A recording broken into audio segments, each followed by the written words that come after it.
So, seid alle ganz, ganz herzlich willkommen. Soyez tous les bienvenus. Sans doute, vous avez été déjà accueillis plusieurs fois. Nous allons commencer tout de suite. Je ne sais pas comment vous allez ou fonctionnez. Moi, de ma personnalité, je suis assez visuel. Quand je lis des choses, j'essaie de les voir spirituellement, dans l'esprit. Quand on lit dans la Bible, est-ce qu'on peut dire à Dieu, je voudrais voir ça dans l'esprit? Est-ce qu'on peut faire ça? Est-ce qu'on doit faire ça? Oui. Parfois, j'ai l'impression, quand nous lisons quelque chose, ça va dans notre tête comme ça, mais nous ne l'avons pas vu dans l'esprit. Et j'aimerais vous lire un passage de la Bible que vous essayez de comprendre cela. Dans Exode 24, Moïse vient apporter au peuple toutes les paroles de l'Éternel et toutes les lois. Le peuple entier répondit du même voix, « Nous ferons tout ce que l'Éternel a dit. » Et après, Moïse a fait un sacrifice, il prend le sang, et avant qu'il déverse le sang, il dit... Il prit le livre de l'Alliance et le lut en présence du peuple. Ils dirent, « Nous ferons tout ce que l'Éternel a dit et nous obéirons. » Moïse prit le sang et il le répandit sur le peuple en disant, « Voici le sang de l'Alliance que l'Éternel a fait avec vous, selon toutes ses paroles. »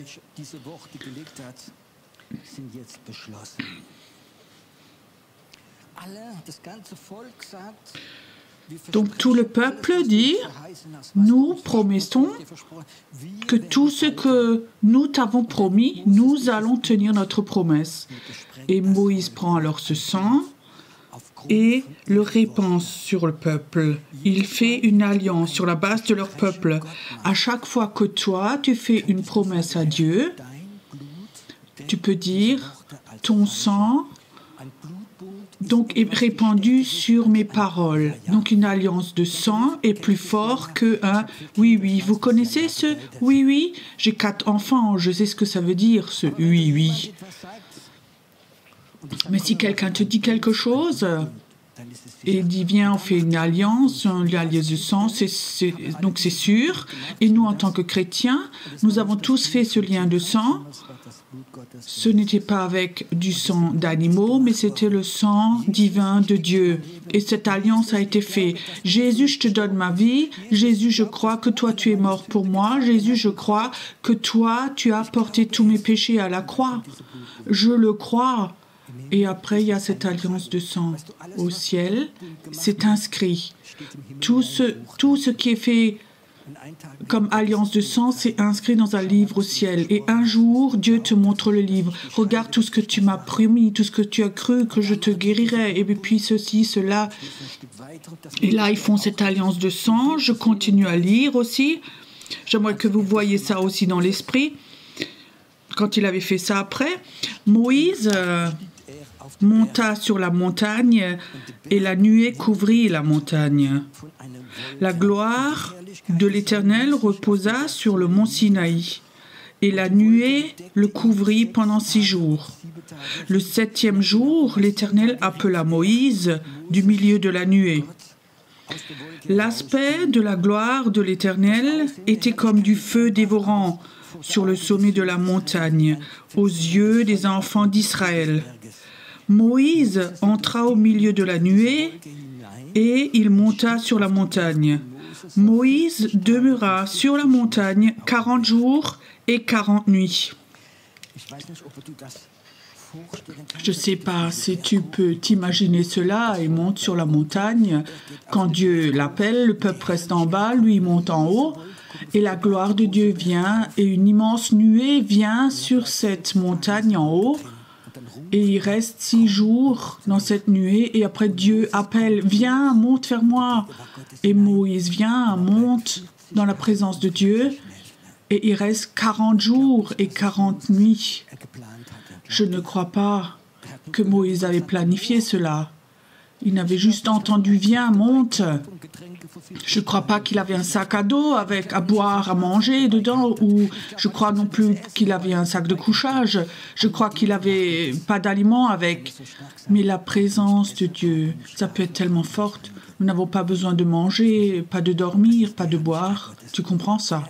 Ça, c'est la gloire de Dieu. Et il est là en haut et Dieu lui parle face à face. Et il lui donne des consignes, des promesses pour le peuple. Il lui donne les plans pour ce tabernacle, pour cette tente de la rencontre sur l'Arche de l'Alliance. Il lui donne tout par écrit. C'est merveilleux. Et après, il descend sur la montagne. Et qu'est-ce qui s'est passé? 40 jours, il était en haut. Et 40 jours, c'était trop long pour le peuple. Le peuple était là, peut-être qu'il ne redescend plus. Peut-être que Dieu l'a enlevé. Inventons quelque chose qui va le remplacer. Et alors ils sont allés chez Aaron, le haut prêtre, le frère de Moïse, le prophète, dit la Bible, et on fait autre chose. Fais-nous un autre Dieu. Et il fait amener tout l'argent, tout l'or, et ils font un veau en or. Et ils commencent à danser et à adorer ce veau d'or. Et ils disent, tu es notre Dieu. Que pensez-vous que Dieu a ressenti à ce moment? Un veau d'or, ils se sont fait remplacer Dieu par un veau d'or. C'est quoi un veau d'or? C'était quoi? Ils ont pris la bénédiction de Dieu pour faire ce veau d'or. Si vous connaissez l'histoire du peuple d'Israël, ils étaient esclaves. Ils étaient pauvres, ils n'avaient pas d'avenir, ils n'avaient rien. Dieu les libère et Dieu fait un miracle. Il fait que les Égyptiens leur donnent tout l'or, l'argent aux esclaves quand ils partent. Ça, c'est les 1000 € que les Afghans ont eu en ce moment. C'est même pas comparable. C'est pas de Dieu. Je ne veux pas faire de politique maintenant, mais là, tu peux imaginer, Dieu fait un miracle, ils sont riches, les esclaves sont libres, ils avaient un avenir, ils ont eu les promesses de Dieu, ils avaient un leader, ils avaient tout, Dieu a fait des miracles. Dans le désert, la nourriture descendait du ciel, même de la viande, ils avaient tout. Et là, ils prennent ce que Dieu leur a donné et ils en font un veau d'or. Et ils disent, tu es notre Dieu. Ça ne peut pas être pire. Maintenant, la question, je peux être direct avec vous? C'est quoi ton veau d'or? C'est quoi notre veau d'or? Le veau d'or, ce n'est pas quelque chose qui descend du ciel et d'occulte, mais c'est quelque chose que Dieu nous a offert, où nous sommes fiers. Tout d'un coup, c'est plus important que Dieu, et tout ce qui est plus important que Dieu devient Dieu. Je peux tester maintenant plusieurs choses chez vous, j'ai aussi testé chez moi. Qu'est-ce que c'est cette bénédiction de Dieu? Dieu nous a bénis. Est-ce qu'on raconte toujours de la bénédiction ou de la bonté de Dieu? Il y a plusieurs années, on avait un frère dans notre église ici, il avait même déménagé à Heidelberg, il avait une leucémie. et inguérissable. Et quelque part à Cologne, je l'avais rencontré, on avait prié pour lui, et un miracle s'est fait, s'est réalisé. Il est allé à l'hôpital et le médecin a dit « Je comprends rien, il n'y a plus de signes de leucémie, vous êtes guéri, monsieur ». Et il s'est réjoui, il s'est converti, et parce qu'il était retraité, il est venu à Heidelberg. Et plusieurs années comme ça, je l'ai accompagné ici. Et peu importe qui il racontait ce miracle. Il est allé aussi chez les médecins, il racontait ce miracle. Mais je remarquais, à part ce miracle, rien ne s'est passé. Il n'a pas lu la Bible, il n'a pas prié. Il ne racontait que de sa guérison. Et quelque part, cette guérison qu'il a eue est devenue son veau d'or. Je peux te dire, il est mort assez rapidement, pas de leucémie, mais d'autres choses, mais il n'avait pas de relation avec Dieu. Même un miracle de Dieu, une guérison de Dieu peut devenir un veau d'or. Ce n'est pas une prédication charismatique, je sais, mais j'aimerais te demander... Qu'est-ce que Dieu nous a tout donné, offert? Parfois, ce qu'il nous a offert est plus important que Dieu lui-même. Et nous cherchons ces cadeaux de Dieu en lui. J'ai vécu un miracle, j'ai eu un travail, j'ai reçu cela et ceci, cela. Et alors on commence à proclamer, tu veux plus et plus et plus. Mais tu as oublié qu'il s'agit de Dieu, pas de bénédiction. Dieu nous donne la bénédiction. Mais si la bénédiction est plus importante que Dieu, alors tu as fait un veau d'or et nous ne remarquons pas. Vous savez ce qui est grave dans cette histoire de veau d'or, c'est quand nous commençons à admirer ce que Dieu nous a donné, adorer, à le grandir, il y a tout de suite un esprit religieux qui vient avec. Et ça, c'était aussi chez le peuple de Dieu. Ils ont adoré ce veau d'or, ils ont fait des rituels chrétiens, ils ont chanté, béni et tout, mais le veau d'or, ils étaient là au milieu d'eux à remplacer Dieu. Et les veaux d'or, si nous ne faisons pas attention, si on prend cette bénédiction et qu'on l'adore, il y a toujours un esprit religieux qui vient avec.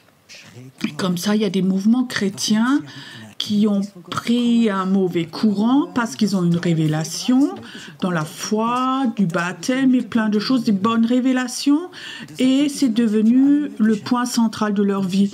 Et ça les différencie d'autres églises, d'autres chrétiens, et c'est grave quand on reçoit des révélations, et ces révélations, notre théologie, remplace Dieu. Et nous discutons de ces choses-là. L'esprit religieux n'est pas loin de tout ça. Ça se peut que tout ça soit là. Tu peux imaginer, Dieu te donne une autorité, une super autorité. Quand tu pries pour les malades, ils tombent par rangées, des miracles se font. Est-ce que ça se pourrait que ce don serait plus important dans ta vie que Dieu lui-même? Ici, nous avions dans notre église, il y a plusieurs années, une dame. Elle était vraiment bénie par Dieu par un don de guérison, mais après un moment, je remarquais que dans sa vie, son ministère était devenu plus important que toute autre chose. Plus personne, en fait, ne pouvait non plus lui dire quelque chose. Et ça a fini tragiquement. Parfois, j'avais encore des doutes si elle croyait encore en Dieu parce que son don était tellement important, plus important que toute autre chose. Parfois, en Allemagne, j'ai remarqué, mais je pense qu'en Allemagne, c'est très extrême, comme les enfants sont fiers de leurs enfants. Mon enfant a fait 20 sur 20, mon enfant a eu le bac, mon enfant a réussi cela. Je parle de chrétien, pas d'un croyant. Et naturellement, c'est beau quand Dieu bénit tes enfants. Moi aussi, je voudrais que mes enfants soient bénis, c'est beau. Mais quand je commence à traiter, à élever mes enfants comme des petits dieux, Dieu va toujours se reculer un peu et nous ne le remarquons pas. La bénédiction est plus importante. Comment ça se fait quand notre maison, financièrement, notre maison, notre voiture, notre argent, tout est là et ça devient le centre de notre vie. Et ce feu pour Dieu, ce feu en nous n'est plus là. Je vous raconte encore quelque chose qu'on ne raconte pas normalement, mais nous sommes dans un petit groupe entre nous. Vous savez ce que j'ai remarqué, il y a déjà plusieurs années, quand je voyage pour mon ministère, j'ai souvent visité des églises et j'ai découvert que beaucoup de pasteurs ont des veaux d'or. Et vous savez ce que c'est le veau d'or? C'est souvent leur groupe de louanges. Et souvent, j'ai remarqué, quand j'étais dans les églises, le pasteur disait « Regarde cette femme, elle chantait à l'opéra et ce musicien était très connu. » Et tout d'un coup, je sentais comme cet orgueil de mon groupe de louanges. Si j'admirais pas assez vite, il continuait. Mais je ne pouvais pas admirer parce que je sentais que c'était un veau d'or, là. L'adoration, la louange, c'est très beau. Qu'est-ce qu'on fait quand on a un super groupe de louanges, de super musiciens? Nous remercions Dieu pour cela, tu comprends? Tout ce que Dieu donne, je te remercie pour tout ce que tu as offert. Mais ce n'est pas tellement important, c'est toi qui es Dieu. Tu es Dieu parce que tu as fait ciel et terre, tu es notre sauveur, tu es mon avenir. Je crois que ça c'est important et je crois aussi des leaders spirituels parfois. Ils ont les super immeubles, une croissance d'église super et tout d'un coup Dieu se retire un peu parce que Dieu n'est plus au centre. Et je peux te dire, éprouve dans ta vie ce que c'est d'avoir des veaux d'or dans ta vie. Il y a une possibilité pour que nous n'ayons pas un veau d'or dans notre vie. Ça, je vous raconte dimanche prochain. Ah, vous êtes encore tous là, c'est bon. Tu sais pourquoi le peuple, qui a un lien de sang, une alliance de sang, les promesses de Dieu, pourquoi est-ce qu'ils ont fait un veau d'or? Parce qu'ils n'étaient pas sur la montagne. Je peux te dire quelque chose, si tu te prends le temps de monter sur la montagne, tu ne vas pas faire beaucoup de choses avec un veau d'or et la connaissance va venir. Nous vivons dans un temps où c'est tellement important de monter sur la montagne. Et j'aimerais vous dire comment est-ce qu'on peut vivre sur la montagne. Ce n'est pas pour les prophètes, les hommes, les grandes femmes de Dieu. On peut tous monter sur la montagne. Et le plus grand des signes, c'est quand Jésus est mort, c'était dans le lieu très saint, il y avait un rideau, il n'y avait que le haut prêtre qui avait le droit de rentrer dedans. Et quand Jésus est mort, le rideau se déchire dans le lieu très saint. Et ça, c'est un signe prophétique. Chaque personne qui croit que Jésus-Christ est mort a le droit d'aller dans le lieu très saint. Chaque personne qui croit a le droit de monter sur la montagne et rencontrer Dieu. Vous connaissez ce vieux chant qu'on chante souvent sur la montagne, nous recevons les consignes de Dieu. Sur la montagne, quelque chose qui meurt en nous. Nous recevons des visions, les plans de Dieu. De la nouvelle force, un nouvel esprit vient en nous. Et je crois que c'est important de monter sur la montagne. Je veux un peu raconter ce que ça signifie. Monter sur la montagne signifie qu'il ne faut pas suivre les autres. Nous avons comme ça une tendance, là où il y a la masse, on voudrait aussi être là où on est en sécurité. La masse attire les masses, vous savez ça? La masse ne doit pas nous attirer, mais Dieu sur la montagne. Premièrement, si tu veux monter sur la montagne, il faut que tu apprennes à être seul. Monter sur la montagne ne signifie pas être à une conférence avec 10 000 personnes, il y a l'onction et tu rentres et tu étais sur la montagne. Non, un bout de montagne est peut-être descendu, mais tu n'étais pas sur la montagne. Aller sur la montagne signifie être seul. Moïse est monté tout seul sur la montagne. Tous sont restés en bas et il a eu une rencontre avec Dieu. Est-ce que tu es prêt dans ta vie à prendre ce temps d'être tout seul avec Dieu? Je sais que c'est pas facile. Tu es papa, maman, tu as 4 enfants, j'ai ceci, cela. Prends-toi tout de même le temps. C'est important d'avoir ce temps. J'ai aussi des enfants. Et quand tu as une maison avec 3-4 enfants, c'est pas facile que le silence soit là. Et mon temps de silence, à l'époque, préféré, c'était entre 23 et 24 heures quand la maison était vide. Et là, il y avait le silence où je pouvais rencontrer Dieu. Apprends dans ta vie et avoir du temps où tu rencontres ton Dieu sur la montagne. Ça se fait pas dans le groupe de maison, dans l'église, avec les dons de l'esprit. Ça a à voir avec être seul avec Dieu. Ça veut dire aussi apprends à être dans le calme de Dieu. Le stress nous empêche d'être dans la présence de Dieu. Le stress, c'est d'être poussé par cet esprit du monde. Nous aussi, chrétiens, on est poussés. Moi aussi, je suis poussé. Et quand je sens que je suis poussé, il y a quelque part comme un fusible en moi qui dit « Attention, Pierrot, tu es poussé, viens de nouveau dans la paix. » Et parfois, il faut avoir cette capacité de couper. Tu comprends ? Tu enlèves ton téléphone, ton portable, ton ordinateur, tout seul. Et si tu commences à t'être poussé, je te promets, Dieu ne te pousse pas sur la montagne, mais Dieu te pousse dans la flaque d'eau. Et le Saint-Esprit nous tire sur la montagne. Quand tu es poussé, c'est difficile de sentir le Saint-Esprit. L'obéissance et la sensibilité. Je crois, il faut que toujours je ressens en moi où j'ai une antenne, et avoir une antenne, je te conseille d'avoir une antenne ouverte, que quelque chose vient pour toi, que tu es prêt. Ça se peut qu'au moment où tu ne penses pas, peut-être que tu es là, tu regardes la télé, tu lis un livre, tu te promènes, Dieu dit « Viens maintenant vers moi, maintenant je t'appelle. » Est-ce que tu es prêt à avoir cette sensibilité encore en toi, où Dieu t'appelle à monter sur la montagne ? Hier, je me suis entretenue avec cette Française qui était chez nous, qui parlait du réveil. Nous avons un long échange et elle disait « Pierrot, l'onction en moi a explosé.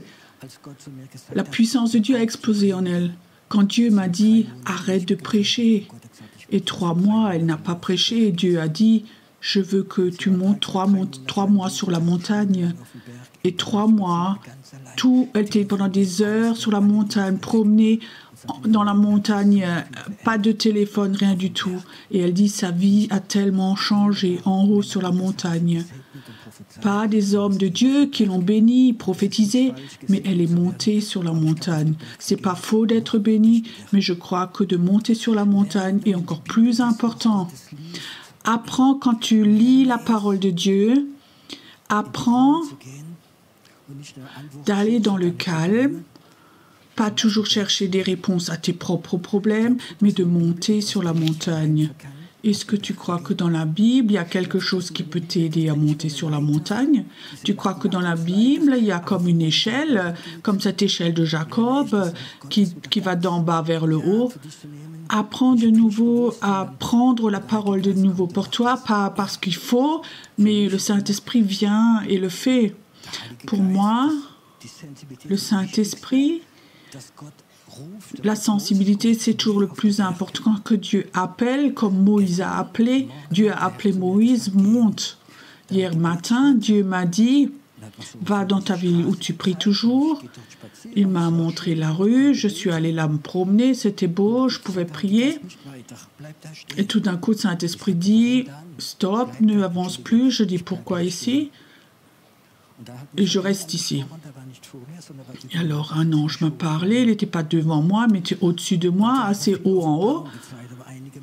Et il m'a donné beaucoup de révélations, mais une, j'aimerais quand même vous transmettre. Il me dit, Pierrot, apprends à mon peuple à monter sur la montagne. Nous allons rentrer dans un temps, ça ne suffit pas d'être un chrétien normal, de suivre la masse.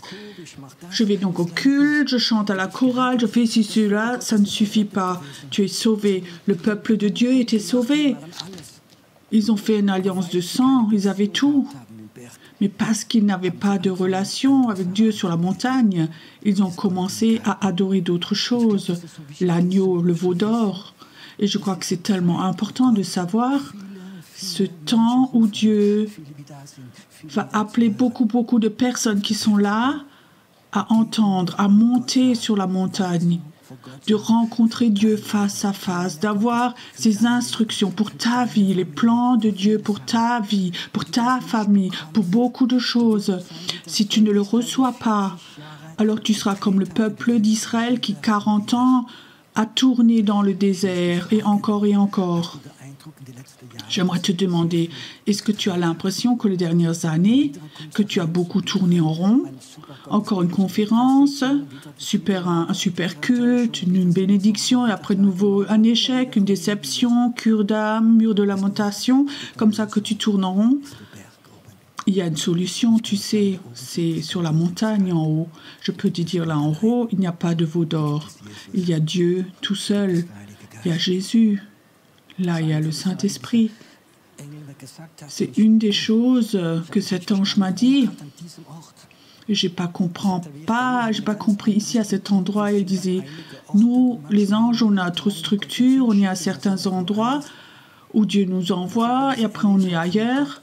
Il nous disait, cet ange disait, j'ai reçu un appel spécial de Dieu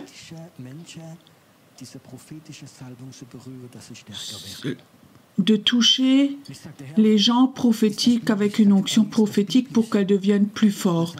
Alors je disais à l'ange, c'est biblique. Il disait, oui, c'est biblique. Nous avons fait ça avec Élie. Quand il voulait mourir dans le désert, nous sommes allés pour les toucher, pour qu'ils se relèvent. Et j'ai reçu la révélation des anges qui sont là. Quand tu montes sur la montagne, ils touchent ton esprit prophétique. Nous avons toujours la tendance, nous attendons qu'un grand prophète vienne, qui prie pour moi, non. Quand toi, le Saint-Esprit t'appelle et tu montes sur la montagne, tu vas rencontrer des anges qui vont toucher ton esprit prophétique. Ça m'a beaucoup touché ce qu'il m'a dit. Et je sentais en moi comme c'est important pour Dieu que les chrétiens apprennent à monter sur la montagne. Ces masses qui marchent avec. Il y avait des centaines de milliers de personnes chez Moïse en bas, qui étaient en bas, qui ont fait l'alliance de sang, ils ont vu les miracles. Ils n'avaient pas de relation avec Dieu et ils ont fait un veau d'or et ils l'ont adoré. C'est comment aujourd'hui avec les chrétiens? Je parle de chrétiens nés de nouveau. Je parle de ces chrétiens qui ont accepté le sang de Jésus pour leur vie. Comment est-ce qu'eux vivent comme la masse? Ou est-ce qu'ils vivent, qu'ils ont des temps où ils sont tout seuls, où ils montent sur la montagne pour rencontrer Dieu, pour être enseignés par Dieu lui-même? Imagine, tu es dans un groupe de maison, tout petit, 6, 7, 8 personnes, et tu as un leader, un Moïse, et il monte sur la montagne, et le soir, il vient au groupe de maison, et il dit, j'ai reçu de Dieu, je vous donne ce message.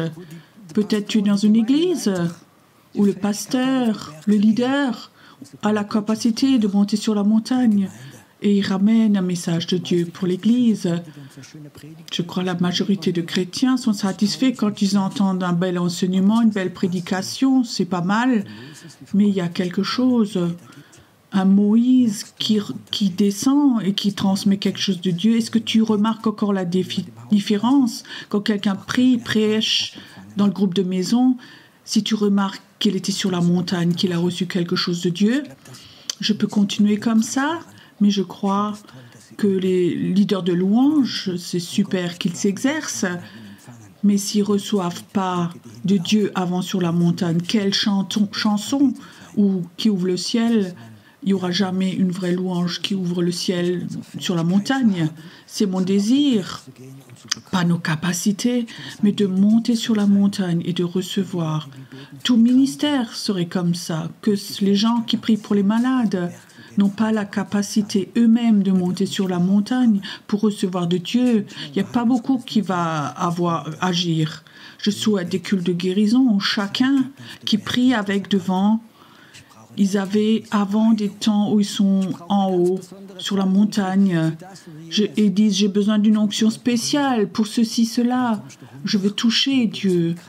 Alors tu redescends et tu pries pour les malades et je te promets, il y a quelque chose qui va se passer.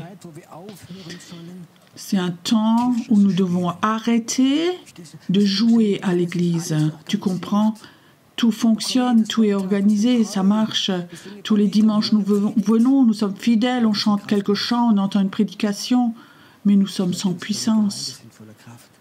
J'aimerais que nous soyons une assemblée pleine de puissance, que des personnes soient là, qui montent sur la montagne et qui reçoivent de Dieu. 1 heure après, peut-être tu es chez Aldi à la caisse, tu veux payer et tu vois la caissière. Et une demi-heure avant, Dieu a dit tu vas rencontrer quelqu'un, elle a ça, et tu lui dis, et ça fait peigne, et tu as touché, parce que tu as reçu de Dieu sur la montagne.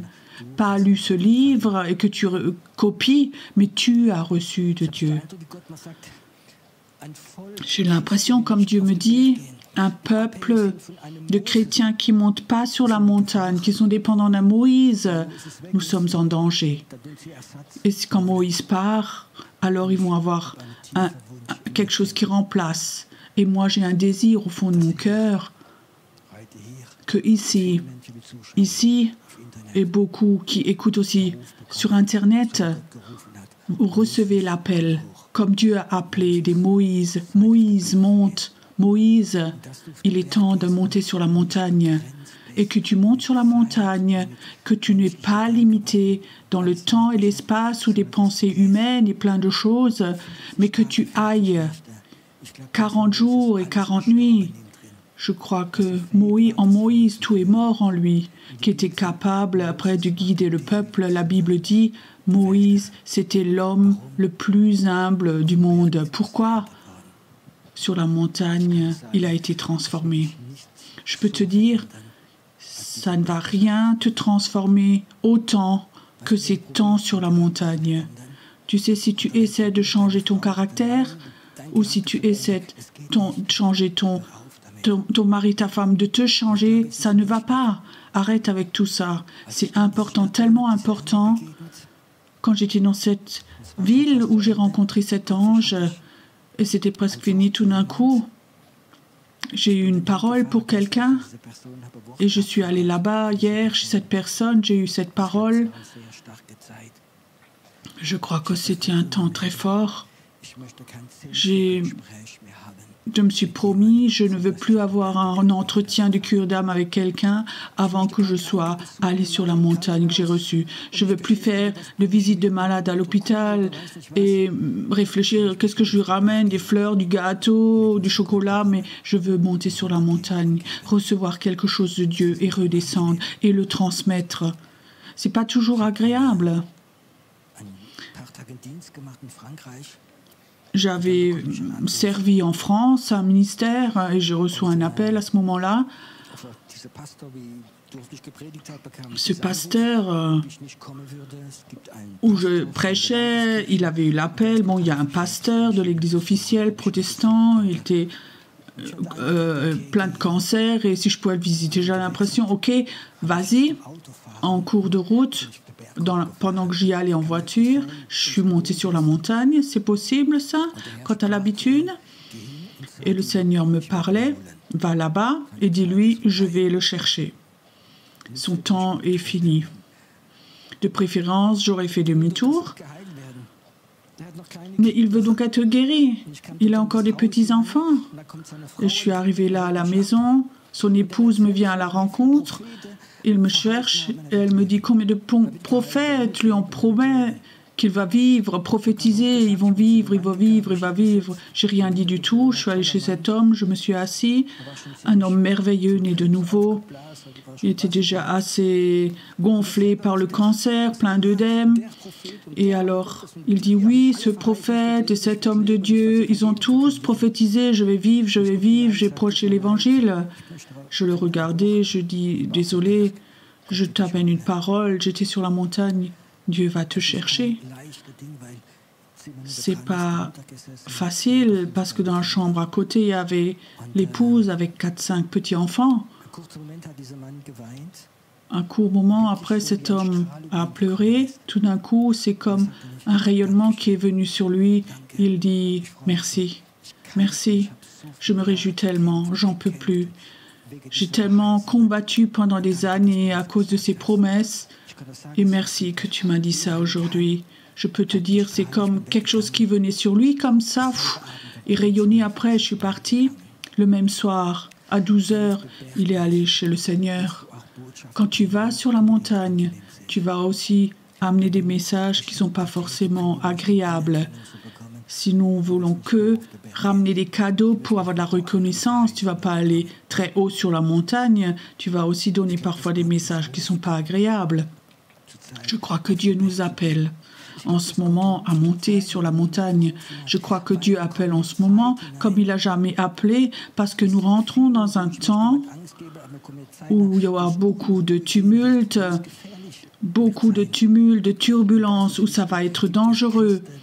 Et là, c'est important. Est-ce qu'il y a des chrétiens qui sont sur la montagne et qui reçoivent de Dieu?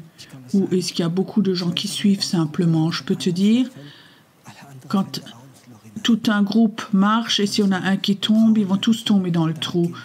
Nous avons besoin de personnes qui disent « Là, nous n'allons pas. Ceci, cela, nous ne faisons pas, mais nous allons là-bas. » Ne sois pas dépendant d'un autre Moïse. Mais Dieu t'appelle à monter sur la montagne. Écoutez, cette semaine, il y a des personnes qui vont avoir l'appel de Dieu. Cette semaine, ici, et des gens qui écoutent aussi sur Internet vont avoir cet appel. Je ne sais pas pourquoi, mais je sais qu'il y a un appel qui va venir sur des personnes et peut-être qu'ils vont se prendre du temps, une demi-heure, 3 jours, une semaine, je ne sais pas, mais ils vont tout arrêter. Et ils vont aller et quelque chose va se passer en eux. La délivrance va se faire en toi. Tu sais, quand il y a moins d'oxygène, il y a des choses que tu ne peux plus transporter.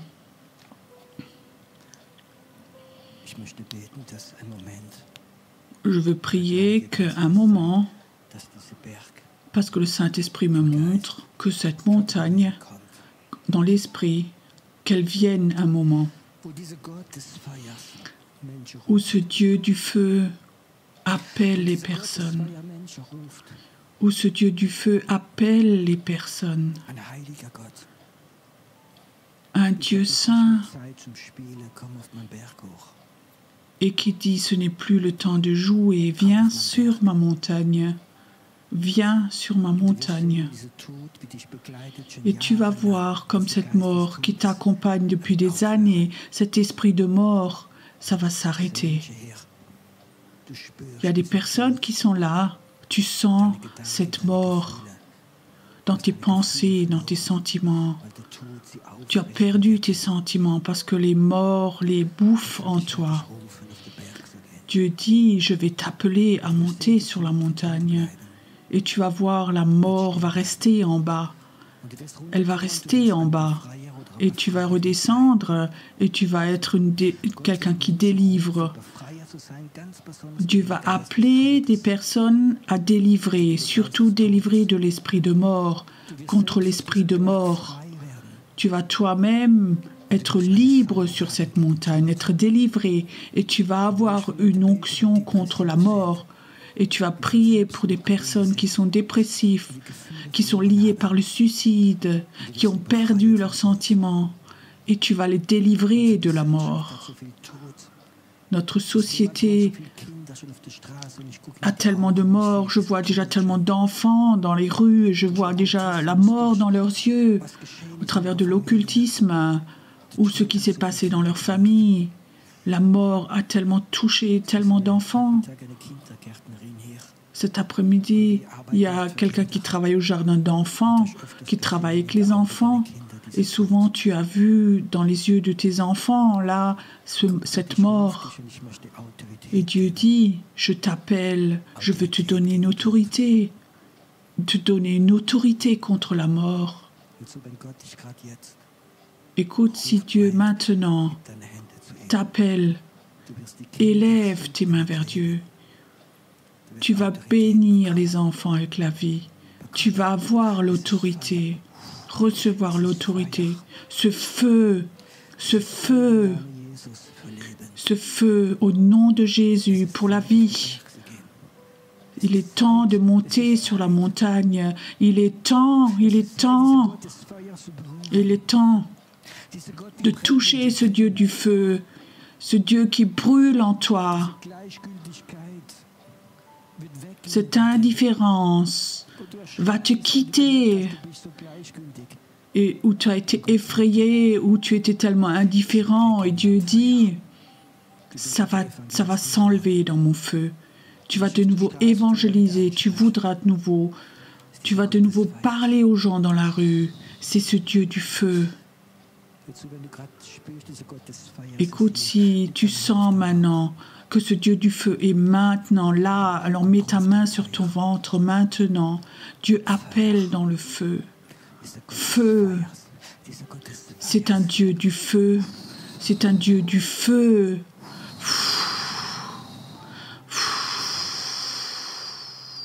Le feu. Le feu.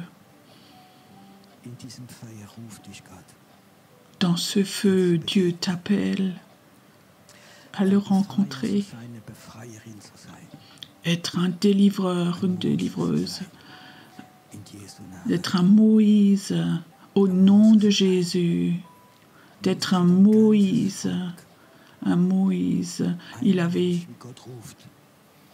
une personne que Dieu appelle, qui va dans son appel à la capacité. Tout un peuple à le délivrer. Tout un peuple. Viens, inspire, c'est là. Tu sais, quand tu es sur la montagne, tu ne veux plus partir. Alors le temps et l'espace disparaissent.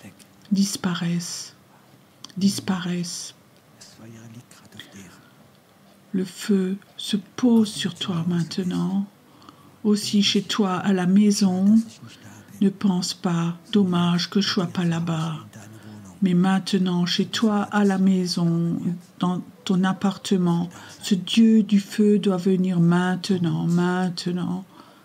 La mort va te quitter. Parce que ce Dieu du feu qui vient.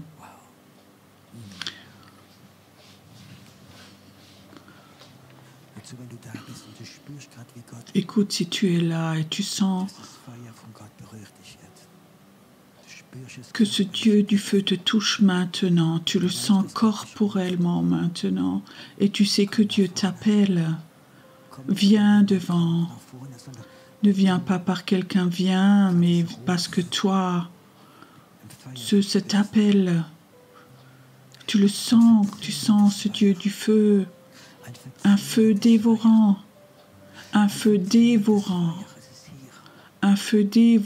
est là maintenant. Il y a quelqu'un qui est là. Je ne sais pas comment ça se fait, mais tu ne pouvais plus avoir de goût, tu n'avais plus de goût, et je vois comme Dieu te touche. Il te redonne ce sens, et comme signe, le discernement des esprits va venir fortement sur toi. Ça va venir fortement sur toi. Reçois-le maintenant. Reçois maintenant. Reçois que là, où toi, où que tu ailles, que Dieu soit avec toi. C'est ce Dieu du feu, c'est ce Dieu du feu. Et tu n'auras plus de doute à toi-même parce que ce Dieu du feu sera là.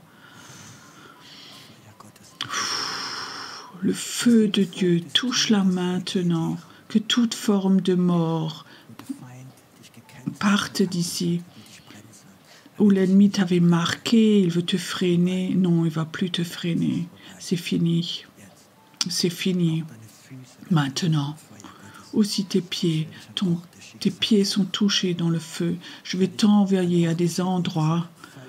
Je t'envoie à des endroits où cette tour de feu sera avec toi et tu seras une libératrice. Je t'envoie des endroits là où tu iras, comme l'onction du feu va venir et les puissances démoniaques vont partir. Merci Seigneur, que tu touches ses pieds fortement où qu'elle aille. Merci Seigneur, qu'un temps vienne, Un temps qu'ils ne connaissent pas, un temps nouveau va venir, un temps nouveau. Père, où l'ennemi, avec toute possibilité à essayer de la tirer en bas, laisse le feu de Dieu être plus fort, plus fort. La sorcellerie, tu es brisée. Là où avait apporté un sacrifice et les promesses, je brise au nom de Jésus. Le sang de Jésus est plus fort. Maintenant, ça te quitte. Aussi, les paroles de ta mère sont brisées. Sont brisées. Sont brisées. Merci Seigneur. Que tu vas lui donner des paroles prophétiques. Et il va les dire aux personnes. Peut-être que les personnes n'accepteront pas, mais quand tu pars, tout d'un coup, les paroles vont avoir de la vie.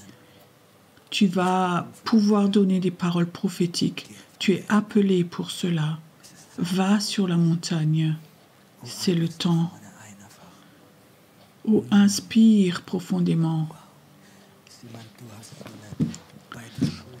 Il y a quelqu'un, les deux épaules, tu as un poids, tu as des douleurs. Père, je prie maintenant que ça s'en aille. Je brise maintenant ce joug sur ses épaules. Ça la quitte maintenant. Ça part complètement. Tu rentres chez toi, et il y a des kilos qui sont partis de toi. Il ne faut pas porter le peuple, mais il faut être un Moïse. Arrête de porter les problèmes de tout le monde, mais va. J'aimerais bien qu'on chante encore ce chant ensemble. Quand ton feu me dévore, laisse le feu de Dieu te dévorer un moment. Laisse ce feu venir sur toi.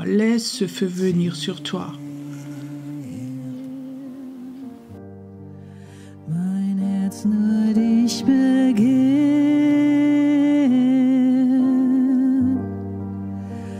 denn ich liebe dich so sehr, o Herr.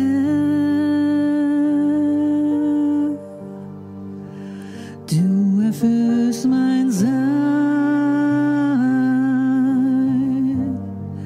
mein Trost bist du allein.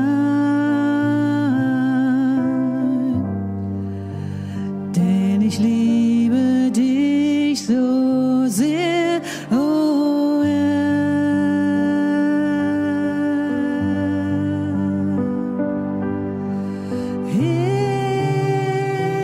Ehre sei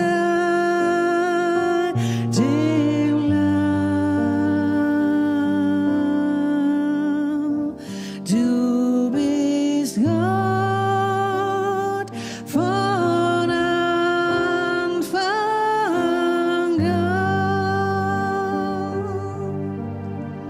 Dein Thron erstrahlt von Herrlichkeit.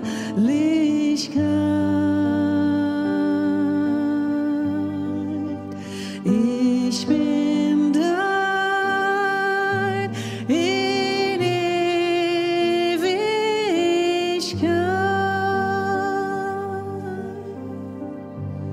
Dein Feuer mich verzehrt.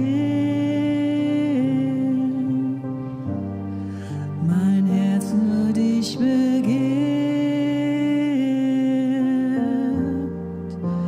denn ich liebe dich so sehr, o Herr. Du erfüllst mein Sein,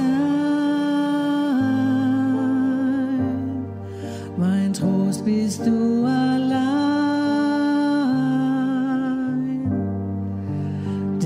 Ich liebe dich so sehr, o Herr.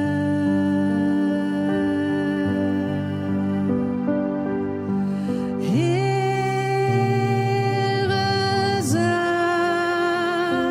dem Lamm. Du bist Gott.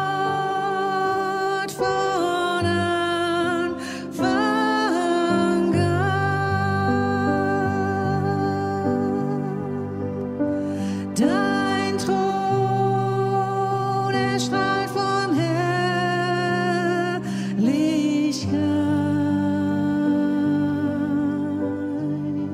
Ich bin dein in Ewigkeit.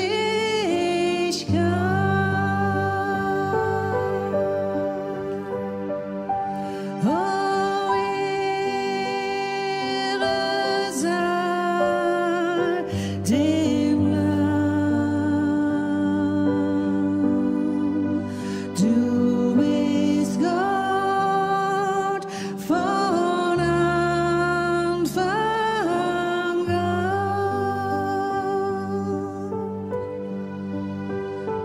Dein Thron erstrahlt von Herrlichkeit.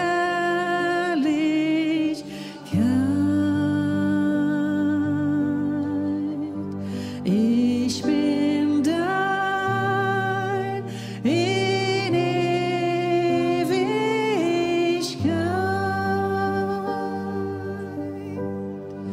Ich bin dein in Ewigkeit.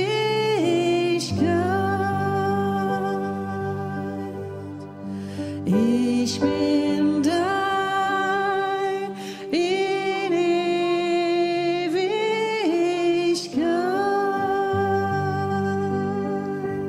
Ewigkeit. Ich bin dein in Ewigkeit.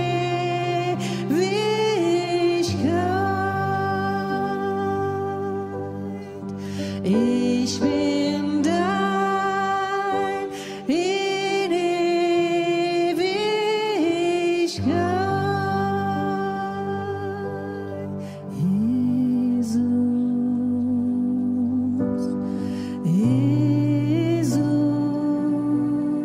Jesus, Name über alle Namen ist der Name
Ich bin der Gott, der dich kennt.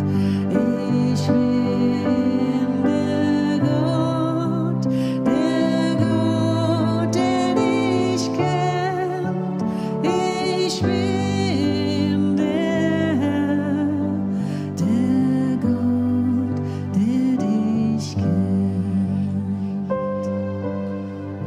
Sei still und erkennt, dass ich bin Gott. Sei still und erkennt, dass ich bin Gott. Sei still und erkennt, dass ich bin Gott.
sitzt auf dem Thron. Jesus, wir erheben dich. Komm, erfülle hier Raum und Zeit.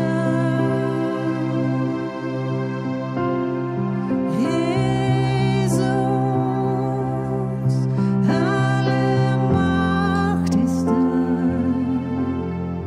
Komm, regiere hier, Gottes Sohn.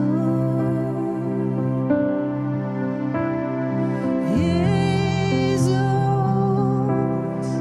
ich erhebe dich. Komm, erfülle hier Raum und Zeit. Jesus, alle Macht ist dein. Komm, regiere hier, Gottes Sohn. Heb die Hände auf, betet Jesus an, öffnet euer Herz, macht euch bereit, lasst uns Jesus sehen, er ist voller Herrlichkeit, unser Friedefürst sitzt auf dem Thron. Jesus, wir erheben dich. Komm, erfülle hier Raum und Zeit.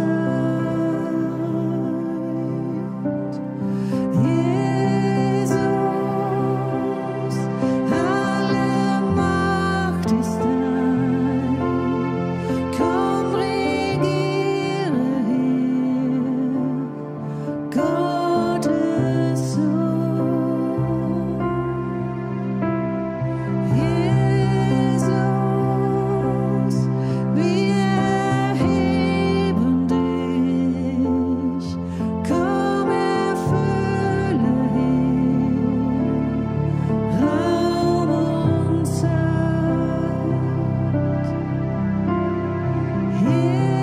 Jesus, alle Macht ist dein. Komm, regiere hier, Gottes Sohn. Komm, regiere hier, bist Gottes Sohn.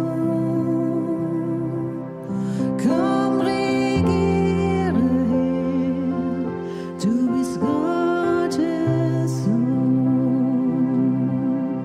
Komm, regiere hier, du bist Gottes Sohn. Bist Gottes Sohn, du bist Gottes Sohn.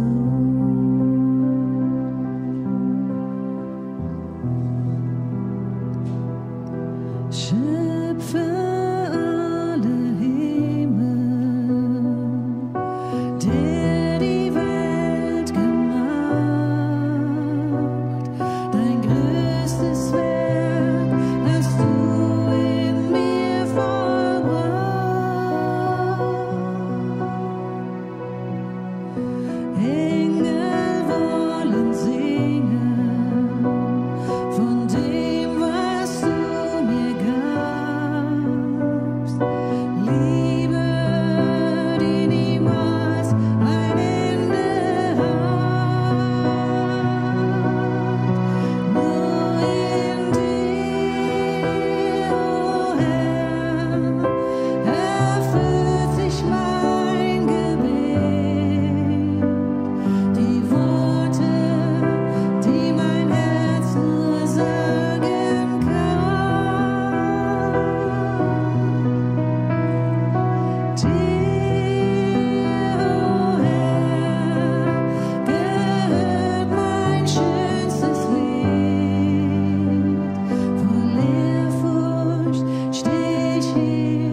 hier und bete dich an.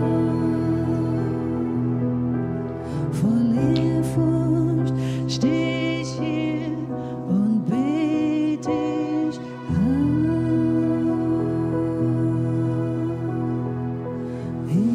Ich bete dich an, allmächtiger.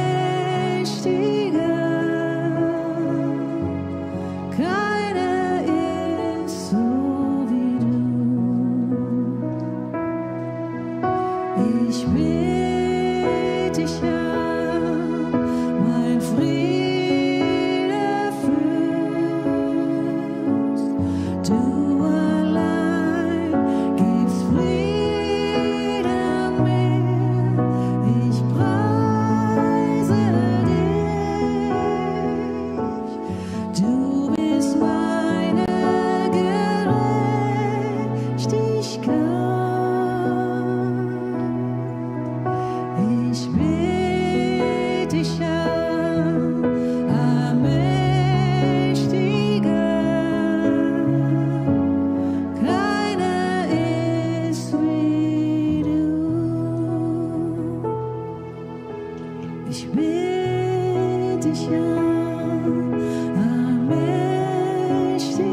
rein durch dein kostbares Blut. Vater im Himmel, Jesus, Gottes Lamm, wir neigen uns in Demut, rufen heilig, heilig, und der ganze Himmel, er singt von deinem Heil.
zu mir.